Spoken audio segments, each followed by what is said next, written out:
dacă tac e pentru că de-am vorbit n-ai ascultat. Și dacă îmi întorc privirea e pentru că m-ai întristat.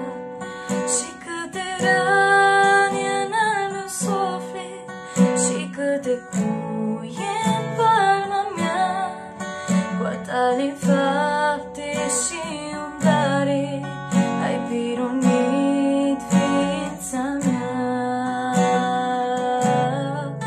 Dar te-am iertat de atâtea ori, știi bine, și te-am primit cu drag la pieptul meu. O, fiule, nu te lăsa de mine, căci îți va fi din ce în ce mai greu.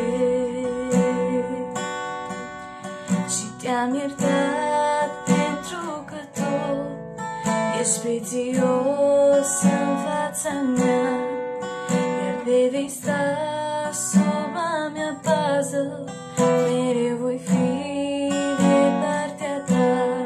Când voi întinde a mea mână și din cuptor te voi scăpa, îți voi lega cu mână blândă durerea din inima ta.